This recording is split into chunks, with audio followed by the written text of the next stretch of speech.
الحمد لله على إحسانه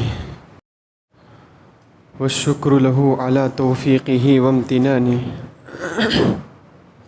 وأشهد أن لا إله إلا الله وحده لا شريك له تعظيما لشأنه والصلاة والسلام على النبي الداعي إلى رضوانه أما بعد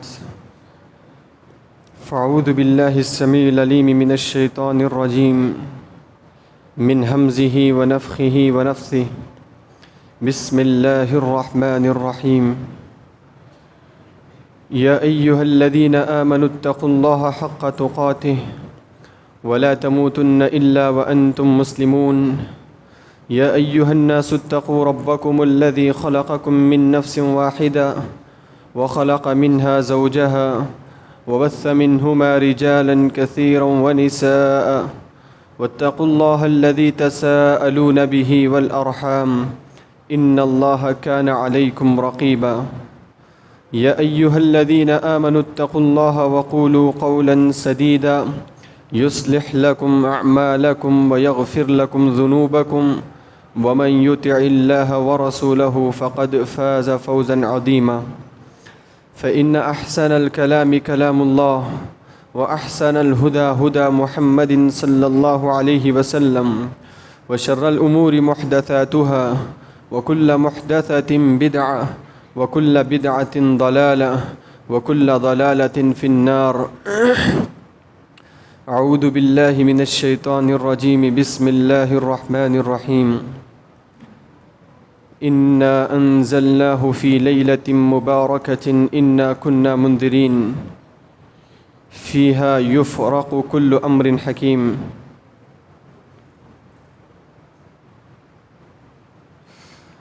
محترم حضرات،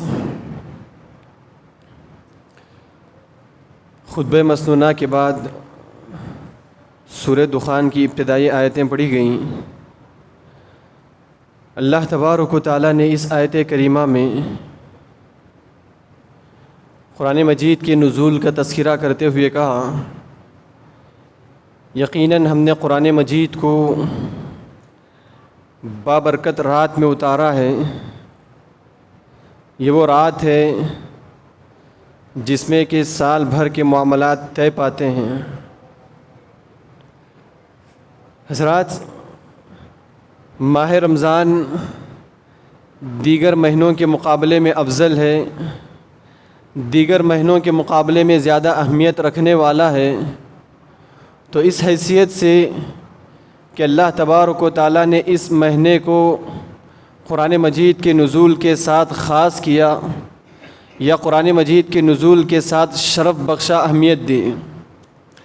قرآن مجید کا نزول اگر اس ماہ میں نہ ہوتا تو بمقابل دوسرے مہینوں کے اس مہینے میں اور دیگر اور ماہ میں کوئی تقسیم اور تفریق باقی نہ رہتی، کیونکہ اللہ تبارک و تعالیٰ نے اس مہینے کا تذکرہ کیا تو خاص قرآن مجید کے نزول کے ساتھ کیا۔ خود اللہ تبارک و تعالیٰ نے فرمایا، شہر رمضان الذی انزل فیہ القرآن، رمضان کا مہینہ تو وہ مہینہ ہے جس میں قرآن مجید اتارا گیا، قرآن مجید نازل کیا گیا۔ تو رمضان کے مہینے کی جو کچھ خصوصیت ہے وہ اسی قرآن مجید کے نزول کے ساتھ جڑی ہوئی ہے۔ ٹھیک رمضان کے مہینے کو جو خصوصیت حاصل ہوئی ایک اس مہینے سے، اور اس مہینے میں بھی خاص ایک دن جس دن کے قرآن مجید کا نزول ہوا، جس کو میں اور آپ لیلۃ القدر کے نام سے جانتے ہیں۔ دیکھیے، رمضان کے 2 عشرے تو گزر گئے، آخری عشرے کے بھی 2 دن تو ہم سے رخصت ہو گئے۔ پیارے نبی صلی اللہ علیہ وسلم کا جو معمول رہا آخری عشرے سے متعلق، مائی عائشہ صدیقہ رضی اللہ عنہا کہتی ہیں، کان اذا دخل العشر الاواخر شد مئزرہ واحیا لیلہ وایقظ اہلہ، کہ پیارے نبی صلی اللہ علیہ وسلم جیسے ہی آخری عشرے میں داخل ہوتے، ایک اپنے آپ کو اچھی طرح تیار کر لیتے، کمر کس لیتے اور پوری راتوں کو جاگا کرتے اور اپنے گھر والوں کو جگایا کرتے۔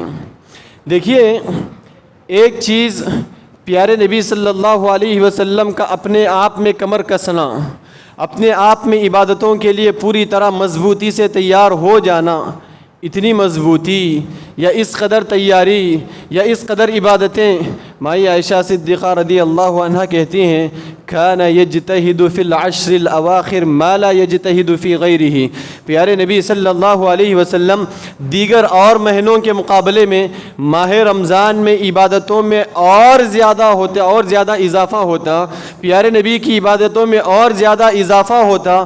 اس مہینے میں بھی خاص کر آخری عشرے میں جو آپ کی محنت ہوتی، آخری عشرے میں جو آپ کی کوشش ہوتی، وہ بمقابل دیگر اور 2 عشروں کے، بمقابل دیگر اور دنوں کے کچھ اور زیادہ ہوتی۔ پیارے نبی صلی اللہ علیہ وسلم بہت زیادہ، بہت کثرت سے اس آخری عشرے میں عبادت کیا کرتے۔ آخری عشرے کی خصوصیت کیوں ہے؟ تو جیسا کہ بتایا گیا، اس عشرے میں ایک خاص رات ہے جس کو اللہ تبارک و تعالیٰ نے اس کی اہمیت اور فضیلت کے طور پر کہا خیر من الف شہر، 1000 مہینوں سے بڑھ کر افضل ہے، 1000 مہینوں سے زیادہ بہتر ہے صرف ایک رات۔ دیکھیے 2 دن تو گزر چکے ہیں، بچے 8 دن۔ پیارے نبی صلی اللہ علیہ وسلم نے فرمایا لیلۃ القدر کی جب بات آئی، آپ نے کہا التمسوها فی الوتر فی العشر الاواخر من رمضان۔ دیکھو لیلۃ القدر جب تلاش کرنے کی بات آئے تو آخری عشرے کی طاق راتوں میں تلاش کرنا، آخری عشرے کی طاق راتوں میں ڈھونڈنا، وہاں اگر لیلۃ القدر مل گئی تو مل گئی۔ کہا اللہ کے نبی صلی اللہ علیہ وسلم نے اگر 2 دن گزر بھی گئے، اگر 2 دن چھوٹ بھی گئے، پیارے نبی صلی اللہ علیہ وسلم نے فرمایا فَإِن ضَعُفَ أَحَدُكُمْ وَعَجَزَ فَلَا يَغْلِبَنَّ عَلَى السَّبْعِ الْبَوَاقِي۔ پیارے نبی صلی اللہ علیہ وسلم نے فرمایا دیکھو اگر آخری عشرے میں بھی ایک دن کوئی کمزوری سے گزر گیا، غفلت میں گزر گیا، عاجزی میں گزر گیا، دیکھو آخری کے جو 7 دن ہیں ہرگز اس میں غفلت میں نہ گزارنا۔ آخر کے 7 دن یہ لیلۃ القدر کو پانے کی حیثیت سے بڑی اہمیت کے حامل ہیں۔ دیکھیے صحابہ اکرام رضوان اللہ علیہ مجمعین کو خواب میں دکھایا گیا کہ لیلۃ القدر آخر کے 7 راتوں میں دکھایا گیا کہ لیلۃ القدر آخر کے 7 دنوں میں ہے۔ صحابہ اکرام نے پیارے نبی سے خواب بیان کیا، اللہ کے نبی خواب میں اس طرح دیکھا ہے، مختلف صحابہ اکرام نے خواب دیکھا۔ پیارے نبی صلی اللہ علیہ وسلم نے فرمایا فمن کان متحریا فلیتحرها فی السبع الاواخر۔ دیکھو تمہارے خواب سے اس بات کا اندازہ ہو رہا ہے کہ لیلۃ القدر آخر کے 7 دنوں میں ہے۔ آپ نے پوری امت کو یہ تعلیم دیتے ہوئے کہا فمن کان متحریا، جو کوئی لیلۃ القدر کو تلاش کرنے کی تڑپ رکھتا ہو فلیتحرها فی السبع الاواخر، آخر کے 7 دنوں میں تلاش کرے۔ جو دن غفلت میں گزرے، سستی میں گزرے، اس کو نظر انداز کرے، باقی جو بچے دن ہیں اس میں خوب عبادت کرے، لیلۃ القدر کو تلاش کرنے کی پوری کوشش کریں۔ دیکھیے لیلۃ القدر کی جو بات آئے، اس کی اہمیت اپنی جگہ، اس کی فضیلت اپنی جگہ۔ اس رات میں پیارے نبی صلی اللہ علیہ وسلم کا اپنے آپ میں تیار ہونا، اپنے آپ میں کمر کس لینا، اپنے آپ میں عبادتوں میں اضافہ کر لینا، یہ اپنی جگہ۔ اپنے ساتھ ساتھ اپنے گھر والوں کا خیال رکھنا، اپنے گھر والوں کا خیال کرنا، جیسے کچھ میں عبادتیں کروں اسی طرح کی عبادتوں کو گھر والوں کو تاکید کرنا۔ دیکھیے جو نفل عبادت ہے اس میں کسی کو زبردستی نہیں کی جاتی۔ نفل عبادت جو ہے وہ ہر انسان کے ساتھ اپنے ساتھ جڑی ہوئی ہے، اگر وہ کرے تو اللہ تبارک و تعالیٰ کے پاس اجر و ثواب پائے گا، اگر نہ کرے تو اس کے اجر و ثواب میں کمی آ سکتی ہے۔ نفل عبادت میں کسی کو زبردستی نہیں کی جائے گی، کسی کو مجبور نہیں کیا جائے گا، لیکن نفل عبادتوں میں یہ واحد عبادت ہے جس کے تعلق سے پیارے نبی صلی اللہ علیہ وسلم کا عمل آیا ایقظ اہلہ، کہ پیارے نبی اپنے گھر والوں کو جگایا کرتے ہیں، اپنے گھر والوں کو بیدار رکھا کرتے، نفل عبادتوں پہ مجبور کیا کرتے، رات بھر اللہ تبارک و تعالیٰ کی بندگی کرنے پر ابھارا کرتے، تاکید کرتے۔ نفل ہونے کے باوجود اتنی فضیلتوں والی رات، اتنی اہمیتوں والی رات کہیں چھوٹ نہ جائے، اتنی اہمیتوں والی رات کہیں ہاتھ سے پھسل نہ جائے، پیارے نبی اپنے آپ میں بھی کوشش کرتے اور اپنے گھر والوں کو بھی اس بات کی تاکید کرتے۔ تو ضرورت اس بات کی ہے، اس رات کو پانے کی تلاش میں اور آپ رات گزارتے ہیں، رات جاگتے ہیں، شب بیداری ہماری ہوتی ہے، تو یہ رات ہرگز غفلت میں نہ گزاریں۔ اس رات کا ایک ایک لمحہ بھی اپنی جگہ بڑی اہمیت کا حامل ہے۔ یاد رکھیے، یہ وہ رات اگر آپ 2 رکعت نفل نمازیں پڑھ لیں، 1000 مہینے نفل نمازیں پڑھنے کا ثواب۔ اگر اس ایک رات میں آپ 1 روپیہ بھی کم از کم خرچ کریں، 1000 مہینے خرچ کرنے کے برابر ثواب۔ اگر اس ایک رات میں قرآن مجید کی تلاوت آپ کثرت سے کریں، جتنی کچھ آپ تلاوت کرتے ہیں 1000 مہینے کی تلاوت سے بڑھ کر ثواب، اتنے اجر و ثواب والا عمل ہے، اتنے اجر و ثواب والی رات ہے، تو یہ رات کا ثواب ہرگز ہم سے چھوٹنے نہ پائے۔ ایک اور بات یاد رکھنے کی یہ ہے کہ صرف ثواب کے اعتبار سے ہی یہ رات افضل نہیں، جیسے ثواب کے اعتبار سے یہ رات افضل ہے، ثواب کے اعتبار سے یہ رات اہمیت والی ہے، اسی طرح گناہ کے اعتبار سے بھی یہ رات اسی قدر سخت ہے، اسی قدر عظیم ہے۔ رات کو شب بیداری کے نام پر سڑکوں میں گھومنا، گلیوں میں گھومنا، لوگوں کو تکلیف دینا، لوگوں کو ستانا، لوگوں کے ساتھ بدتمیزی سے پیش آنا، رات جو جاگ رہے ہوں، رات جو بیداری میں گزار رہے ہو، ان کی عبادتوں میں ڈسٹرب کرنا، ان کی عبادتوں میں خلل پیدا کرنا، جو لوگ رات گزارے بغیر آرام کر رہے ہو، ان کا معاملہ ان کے رب کے حوالے، انہیں جا کر تنگ کرنا، شریعت میں ہرگز اس کی اجازت نہیں دی گئی۔ شب بیداری اس چیز کا نام نہیں، تاخرات گزارنا اس چیز کا نام نہیں۔ خصوصاً بچے، نوجوان، بڑوں کی یہ ذمہ داری بنتی ہے بچوں کو اپنے کنٹرول میں رکھیں، بچوں کو اپنے ہاتھ میں رکھیں۔ گلیوں میں بچے گھومتے ہیں، سوئے ہوئے لوگوں کو تکلیف ہوتی ہے، سڑکوں پہ ہنگامہ ہوتا ہے، اس کے ذریعے سے ایک بچوں کی بدنامی، بچوں کی حرکتوں سے والدین کی بدنامی، جس رات کی بنیاد پہ جاگ رہے ہیں اس رات کو مشروع قرار دینے پر دین کی بدنامی۔ ایک حرکت سے ہم کتنی چیزوں کو بدنام کرتے ہیں، ایک حرکت سے ہم کتنی چیزوں کا نام خراب کرتے ہیں۔ اسی لیے رات گزارنے کا مطلب یہ نہیں اس ایک رات میں آپ کسی ایک کو تکلیف دیتے ہیں، یہ تکلیف بھی 1000 مہینوں کی تکلیف کے برابر ہوئی۔ اس ایک رات میں کسی کو آپ ستاتے ہیں، وہ ستانا بھی 1000 مہینوں کے ستانے کے برابر ہوا۔ اس ایک رات میں آپ کسی کو گالی دیتے ہیں، برا بھلا کہتے ہیں، تو یہ گالی دینا بھی، یہ برا بھلا کہنا بھی، یا مارنا بھی 1000 مہینوں کے برابر مارنے کے ہوا، 1000 مہینوں کے برابر گالی دینے کے ہوا۔ جہاں فضیلت کے اعتبار سے یہ رات برابر ہے، فضیلت کے اعتبار سے یہ رات عظیم ہے، تو گناہوں کے اعتبار سے بھی یہ رات کی وہی مقدار ہے، گناہوں کے اعتبار سے بھی یہ رات اسی قدر عظیم ہے کہ 1000 مہینوں کے برابر ہے۔ نیکیوں کا جیسے جذبہ ہو، گناہوں سے بچنے کی فکر بھی اسی قدر عظیم ہو۔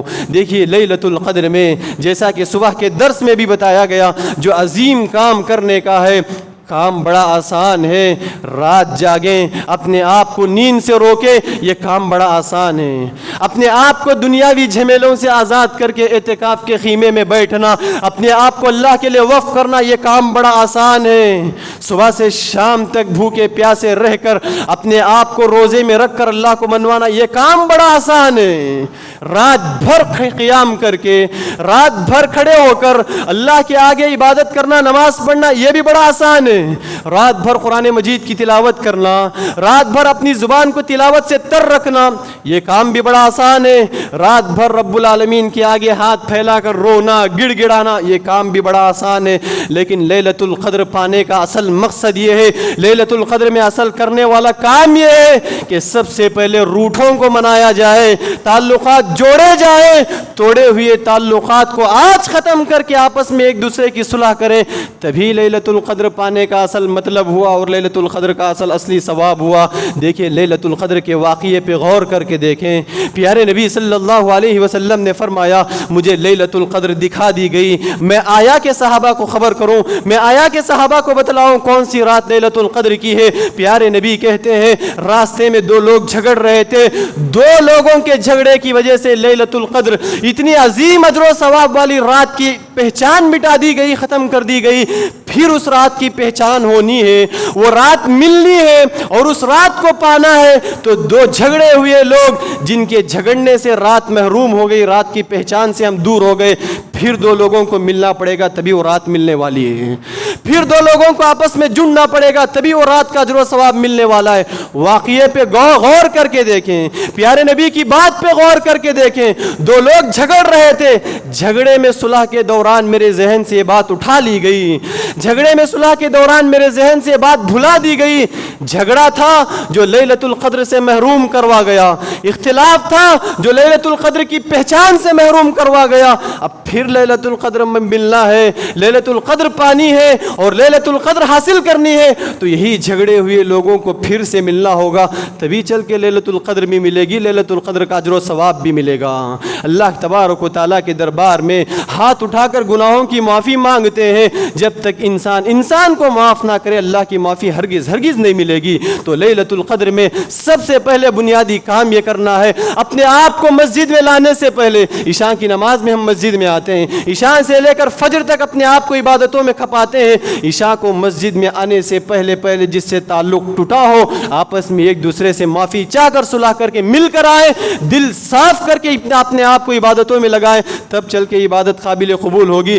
دلوں کو اسی طرح نفرتوں سے آباد رکھ کر، نفرتوں سے معمور رکھ کر عبادتوں میں کھپانا بیکار ہے، عبادتوں میں لگانا بیکار ہے۔ مثال کے طور پر پیارے نبی صلی اللہ علیہ وسلم نے فرمایا، ہر پیر و جمعرات کے دن اللہ تبارک و تعالیٰ کے پاس اعمال پیش ہوتے ہیں، ہفتے کے ہر 2 دن اللہ کے پاس نامہ اعمال پیش ہوتے ہیں۔ پیارے نبی نے فرمایا، یغفر لکل عبد یشہد ان لا الہ الا اللہ، ہر بندے کی معافی ہو جاتی ہے جو کلمہ توحید کا اقرار کرتا ہو، ہر بندے کی معافی ہو جاتی ہے جو پکا مومن ہو۔ وہاں بھی کہا اتنے عظیم اجر و ثواب سے اگر کوئی محروم ہوگا تو کہا سوائے اس شخص کے جو آپس میں ایک دوسرے کے درمیان اختلاف رکھا ہو، ایک دوسرے کے دل میں ایک دوسرے کے خلاف بغض و عداوت رکھا ہو، وہاں بھی وہ اتنے عظیم اجر و ثواب سے اور اپنی معافی اور مغفرت سے محروم ہو جاتا ہے، محروم ہو جاتا ہے، وہاں بھی مغفرت پانی ہو۔ پیارے نبی صلی اللہ علیہ وسلم نے فرمایا، اللہ فرشتوں سے کہتا ہے، انظروا لہذین حتی یصطلحا،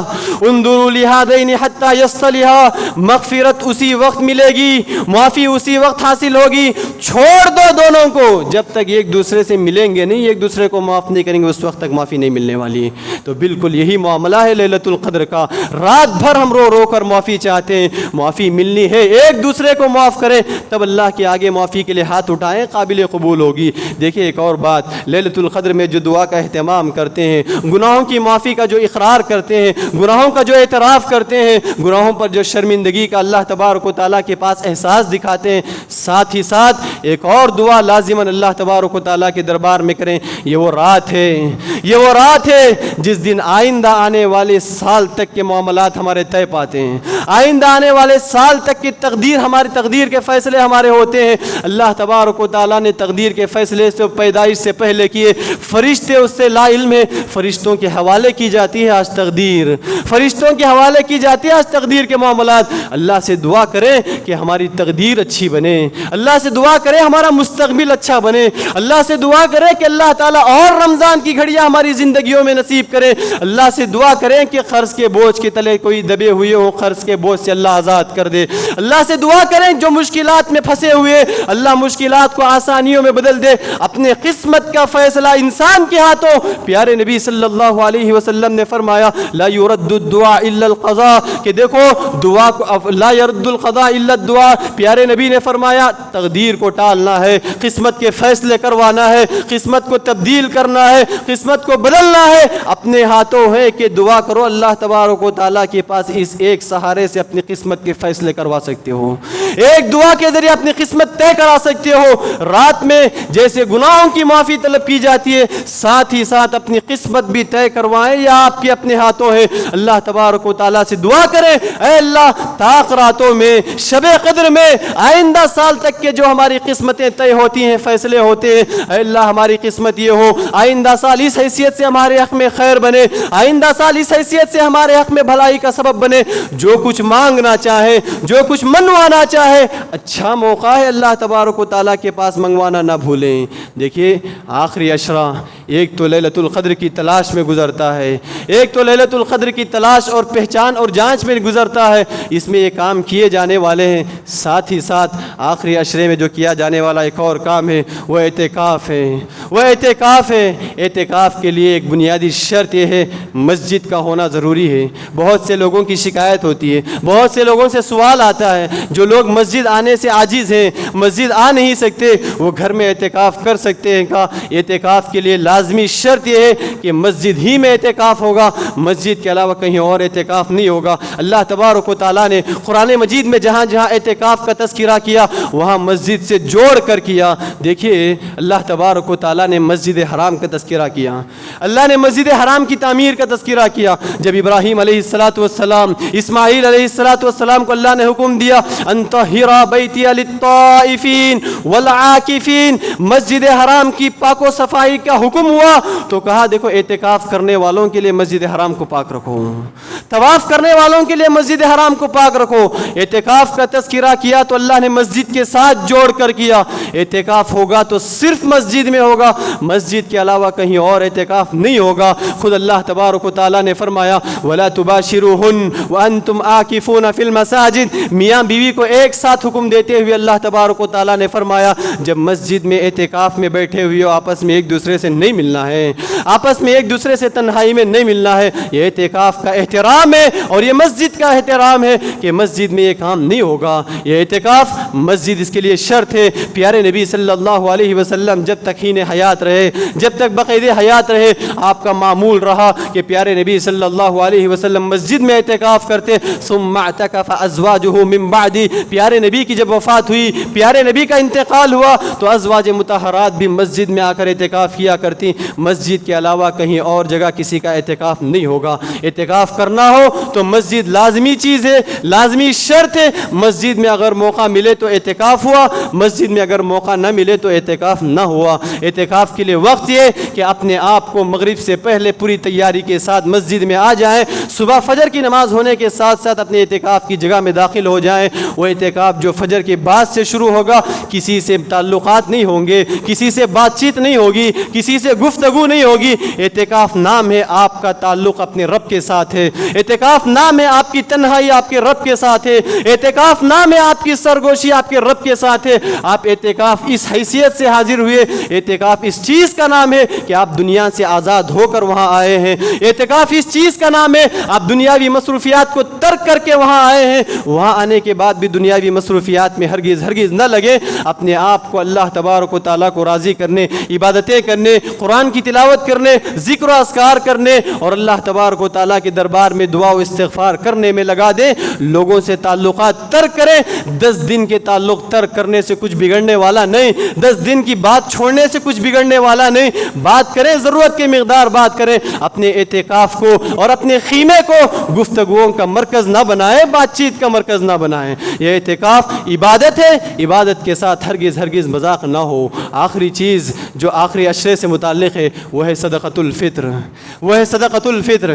دیکھیے صدقہ فطر کا تذکرہ اس وجہ سے کہ صدقہ فطر یہ فرض ہے, یہ لازم ہے, یہ واجب ہے گھر میں موجود تمام افراد پر, بڑے ہوں کہ بچے, غلام ہو کہ آزاد, مرد ہو کہ عورت, ہر فرد پر, ہر شخص پر یہ اعتکاف لازم, یہ صدقہ فطر لازم ہے, ضروری ہے.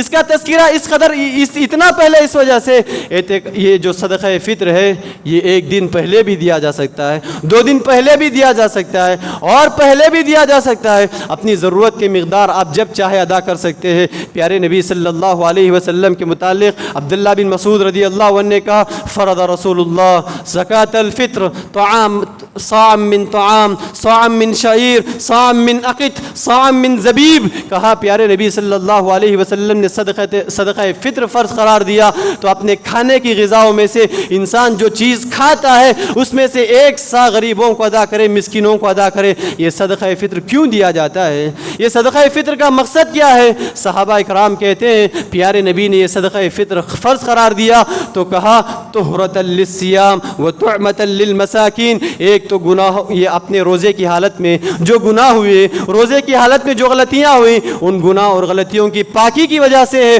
اور دوسرا مسکینوں کے کھانے کی وجہ سے۔ عید کا موقع ہو، عید کی خوشی ہو، وہاں بھی کمزور اور لاچار مسلمان اور مسکین لوگوں کے آگے ہاتھ پھیلاتے ہوئے ہرگز نظر نہ آئے۔ یہ صدقہ فطر فرض اس لیے قرار دیا گیا، مسلمان ہے، مجبور ہے، عید کے دن ہرگز کسی کے آگے ہاتھ نہ پھیلائے۔ جیسے میں مسلمان ہو کر عید کی خوشی منا رہا ہوں، وہ بھی مسلمان ہونے کی حیثیت سے عید کی خوشی منائے، ہرگز کسی کے آگے ہاتھ نہ پھیلائے۔ یہی اس وجہ سے صدقہ فطر فرض قرار دیا گیا۔ غذا کی اشیاء میں سے جو بھی آپ کھاتے ہو، آپ کے گھر میں جو چیز زیادہ استعمال ہوتی ہو، اس چیز کو 1 سا پونے 3 کلو سے 3 کلو کے درمیان جتنا آپ دے سکتے ہیں، ہر فرد کی طرف سے، ہر شخص کی طرف سے، چاہے چھوٹا بچہ ہی کیوں نہ ہو، یا عید سے پہلے کی رات اگر کسی کی پیدائش ہو، ولادت ہو، اس کی طرف سے بھی عید کی نماز جانے سے پہلے اس صدقے کو ادا کرنا ضروری ہے، واجب ہے۔ پیارے نبی صلی اللہ علیہ وسلم نے فرمایا، جو عید کی نماز سے پہلے اس صدقہ کو ادا کرے گا،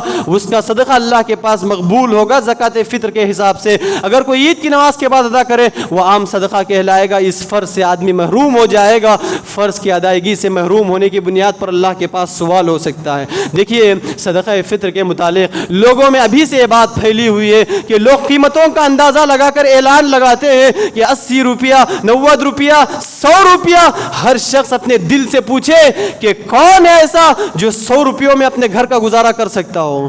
کس کا گھر 80 روپیوں میں چل سکتا ہے؟ اپنے آپ سے پوچھ کے دیکھیں، اپنے آپ سے سوال کر کے دیکھیں، صرف 80 روپیوں میں کون سی ایسی غذا ہے جو ہم اپنے گھر میں استعمال کرتے ہو 3 کلو دستیاب ہو جاتی ہو، 3 کلو مل جاتی ہو؟ پیارے نبی نے قیمت متعین نہیں کی، پیارے نبی نے اپنے آپ کے حوالے کیا، جو تم کھا رہے ہو اسی کی چیز کو 3 کلو کے مقدار میں ادا کر دو، یہ کافی ہے۔ آپ اندازہ لگا کر دیکھیں، کون سا چاول 3 کلو 80 روپیوں میں آتا ہے، کون سا گیہوں یا کون سا آٹا 3 کلو 80 روپیوں میں آتا ہے۔ ہرگز اس فرض کے ساتھ، اس حکم کے ساتھ مذاق نہ ہو، کھلواڑ نہ ہو۔ یہ فرض ہے، یہ واجب ہے، یہ لازم ہے، تو جیسے یہ بتایا گیا اسی طریقے سے ادا کیا جائے گا، جیسے اس کی تعلیم دی گئی اسی طریقے سے دیا جائے گا، شریعت میں جیسے بتایا گیا اسی حساب سے عمل کیا جائے گا۔ اس کو دیگر اور طریقے سے، دیگر اور رخ دے کر عمل کرنا یہ مناسب نہیں ہے۔ دیکھیے، آپ قیمت دینا چاہیں، قیمت ادا کرنا چاہیں تو قیمت بھی اتنی ہی دیں گے جو آپ غذا کھا رہے ہیں اس کے 3 کلو کی قیمت جتنی آتی ہے۔ آپ چاول زیادہ کھاتے ہیں، چاول کے 3 کلو کی قیمت جتنی آتی ہے اتنی ہی قیمت دیں گے۔ آپ قیمت متعین کر کے سب پہ فٹ کریں، سب کے لیے صدقہ فطر اتنا ہے۔ پیارے نبی صلی اللہ علیہ وسلم سے یہ چیز ثابت نہیں، صحابہ اکرام کہتے ہیں پیارے نبی صلی اللہ علیہ وسلم نے جو فرض قرار دیا گیا، پیارے نبی نے جو فرض کیا وہ جو ہے، گیہوں ہے جو لوگ زیادہ کھاتے ہوں، چاول ہے، کھجور ہے، منقع ہے، کشمش ہے، جو لوگ زیادہ کھاتے ہوں اس سے پیارے نبی نے 1 سا دینے کا حکم دیا۔ 1 سا تقریباً 3 کلو کے قریب ہے۔ تو اپنے آپ کی حفاظت کے لیے، اپنے آپ کی احتیاط کے لیے ہر فرد کی طرف سے 3 کلو لوگوں میں، غریبوں میں بانٹ دیں، تاکہ ہمارے ساتھ ساتھ عید کی خوشی میں وہ بھی شریک ہو جائیں۔ جیسے پہلے بتایا گیا، صدقہ فطر 1 دن پہلے بھی دیا جا سکتا ہے، 2 دن پہلے بھی دیا جا سکتا ہے۔ عبداللہ بن عمر رضی اللہ عنہ کے متعلق آتا ہے، عبداللہ بن عمر رضی اللہ عنہ کے متعلق آتا ہے، وہ صدقہ فطر 1 دن پہلے، 2 دن پہلے بھی دے دیا کرتے۔ خود پیارے نبی صلی اللہ علیہ وسلم ابو ہریرہ رضی اللہ عنہ کو صدقہ فطر کی نگرانی سونپتے ہیں، صدقہ فطر کی ذمہ داری سونپتے ہیں حفاظت کی۔ وہ واقعہ مشہور ہے، ابو ہریرہ رضی اللہ عنہ زکوٰۃ فطر کی حفاظت کے لیے موجود تھے۔ ایک دن ایک شخص اپنی شکل و حیت بدل کر مجبوری کے عالم میں وہاں آیا، چوری کرنے لگا۔ ابو ہریرہ نے پکڑ لیا اور پیارے نبی کے آگے پیش کرنے کی بات رکھی تو اس نے کہا، میں مجبور ہوں، لاچار ہوں، گھر میں بچے بھوک سے تڑپ رہے ہیں، مجھے لے جانے دو، آئندہ نہیں آؤں گا۔ ابو ہریرہ نے چھوڑ دیا۔ دوبارہ دوسرے دن یہی معمول ہوا، تیسرے دن یہی معمول ہوا۔ تیسرے دن ابو ہریرہ نے تھام لیا، پکڑ لیا، اب نہیں چھوڑا جائے گا پیارے نبی صلی اللہ علیہ وسلم کے آگے پیش کیے بغیر۔ یہ 3 دن کی پیشن گوئی پیارے نبی نے پہلے کی تھی۔ کہا تھا، اے ابو ہریرہ دیکھو وہ کل بھی آئے گا، دیکھو وہ کل بھی آئے گا۔ ابو ہریرہ پکڑ کر جب اللہ کے نبی صلی اللہ علیہ وسلم کے آگے پیش کرنا چاہے، اس نے کہا، دیکھو ایک چیز تمہیں سکھاتا ہوں، ایک چیز کی تمہیں تعلیم دیتا ہوں، آیت الکرسی پڑھ لینا، ہرگز ہرگز تمہاری کسی بھی چیز کو نقصان نہیں پہنچایا جائے گا۔ آیت الکرسی پڑھ کر اس پہ پھونک دینا، اس کی تمہاری چیز کو ہرگز ہرگز نقصان نہیں پہنچایا جائے گا۔ ابو ہریرہ نے چھوڑ دیا، پیارے نبی صلی اللہ علیہ وسلم کے پاس ماجرا بیان کیا، اللہ کے نبی آپ کے کہنے کے مطابق کل بھی آیا تھا، جب پکڑ لیا زبردستی کرنے لگا تو اس نے ایک تعلیم سکھا کر گئی، کہا آیت الکرسی پڑھ لو، میں دوبارہ نہیں آؤں گا۔ اللہ کے نبی صلی اللہ علیہ وسلم نے مسکرا کر کہا ابو ہریرہ جانتے ہو 3 دن سے کس کے ساتھ تمہارا میل جول ہو رہا ہے، کس کے ساتھ تمہاری گفتگو ہو رہی ہے؟ ابو ہریرہ نے کہا اے اللہ کے نبی، اللہ اور اس کے رسول بہتر جانے، کہا ذاک الشیطان قد یصدق الکذوب، وہ شیطان تھا جو 3 دن سے تمہارے ساتھ یہ معاملہ کر رہا تھا۔ دیکھو جھوٹا ہے اپنی جگہ، ایک بار سچ کہہ گیا، اس کی تعلیم بڑی سچی ہے۔ پیارے نبی نے بہت پہلے سے ابو ہریرہ رضی اللہ عنہ کو زکوٰۃ فطر کی حفاظت کی ذمہ داری سونپی تھی۔ 3 دن تک شیطان آتا رہا، 3 دن تک یہی معاملہ ہوتا رہا۔ پتہ چلا کہ صدقہ فطر اگر کوئی پہلے دینا چاہے، ضرورت کی وجہ سے، مجبوری کی وجہ سے، یا سامنے والوں کی تکلیف کا خیال کرتے ہوئے، غریبوں کی مجبوری اور لاچاری کا خیال کرتے ہوئے اگر دینا چاہے تو دے سکتے ہیں، ادا کر سکتے ہیں، اس میں کوئی حرج نہیں، لیکن ضروری ہے عید کی نماز جانے سے پہلے ادا کرنا ہے۔ اس کا افضل وقت یہ ہے آخری روزہ ختم ہونے کے بعد، عید کا چاند آپ دیکھتے ہیں، عید کا چاند دیکھنے کے بعد سے لے کر عیدگاہ کو جانے سے پہلے ادا کریں، یہ افضل وقت ہے۔ ضرورت کی مقدار یا ضرورت کے اوقات میں آپ پہلے بھی ادا کر سکتے ہیں۔ یہ چند ایک تعلیمات تھے آخری عشرے سے متعلق۔ رمضان کا جو عرصہ گزرنا تھا گزر گیا، جو چیز جیسے گزرنی تھی گزر گئی، اپنے آپ کا محاسبہ کریں، اپنے آپ کا جائزہ لیں، جیسے کچھ ہم نے رمضان کو گزارا ہے، رمضان کی جیسے قدر کرنی چاہیے تھی ہم نے کی کہ نہیں، رمضان کی جیسے حفاظت کرنی چاہیے تھی ہم نے کی کہ نہیں، رمضان کا جیسے احترام کرنا چاہیے تھا ہم نے کیا کہ نہیں۔ اپنے آپ کا جائزہ لیں اور اللہ کے دربار میں توبہ کریں، استغفار کریں، معافی کریں، آئندہ بچے ہوئے دنوں کو غنیمت جانیں، کیا پتہ کہ آئندہ رمضان نصیب ہو کہ نصیب نہ ہو۔ اسی لیے اللہ تبارک و تعالیٰ کو اسی رمضان میں راضی کرنے، اسی رمضان میں اللہ کو خوش کرنے کی کوشش کریں، اور راتوں کو جاگ کر، راتوں کو عبادتیں کر کے لیلۃ القدر کو پانے کی تڑپ رکھیں۔ رات جاگنا بیکار ہو جائے گا اگر عبادتوں سے خالی ہو، رات جاگنا بیکار ہو جائے گا اگر مسجدوں سے دور ہو کر سڑکوں پہ گزارے۔ اس کو غنیمت جانتے ہوئے، اس کی اہمیت کو مد نظر رکھتے ہوئے لیلۃ القدر کی تلاش میں بیٹھے رہے۔ ایک اور چیز جو اعتکاف کے متعلق بتایا گیا، لوگ اگر اعتکاف بیٹھنا چاہے 1 دن، 3 دن، 5 دن، 7 دن، یا اپنی استطاعت کے مطابق جتنے دن چاہے اعتکاف بیٹھے، 10 دن بیٹھنا یہ پیارے نبی صلی اللہ علیہ وسلم کی سنت رہی، پیارے نبی کا معمول ہے۔ پیارے نبی ہر سال 10 دن کا اعتکاف بیٹھا کرتے تھے۔ جو لوگ 10 دن بیٹھے انہوں نے سنت کو پایا، پیارے نبی کے طریقے کو پایا۔ جو 1 دن، 2 دن، 3 دن بیٹھنا چاہے وہ گرچہ کہ سنت سے محروم ہوئے، لیکن اعتکاف کے اجر و ثواب کو پورا پائیں گے، اس شرط پر کہ اعتکاف جس نیت سے بیٹھے ہوں اور اعتکاف کا جو مقصد ہو وہ مقصد پورا ہوتا ہو۔ دعا ہے رب العزت سے کہ اللہ تبارک و تعالیٰ اس آخری عشرے کے بچے ہوئے ایام کو غنیمت جانتے ہوئے اپنے آپ کو زیادہ سے زیادہ عبادتوں میں لگانے کی توفیق دے۔ اللہ تبارک و تعالیٰ ہمارے روزوں کو قبول فرمائے، اللہ تبارک و تعالیٰ ہمارے قیام کو قبول فرمائے، اللہ تبارک و تعالیٰ ہمارے صدقہ و خیرات اور دیگر عبادتوں کو قبول فرمائے۔ اللہ تعالیٰ جب تک اس دنیا میں رکھے صحیح اسلام اور ایمان پر باقی رکھے، اور جب خاتمہ ہو تو کلمہ توحید لا الہ الا اللہ پر ہو۔ اللہم آمین، وآخر دعوانا ان الحمد للہ رب العالمین۔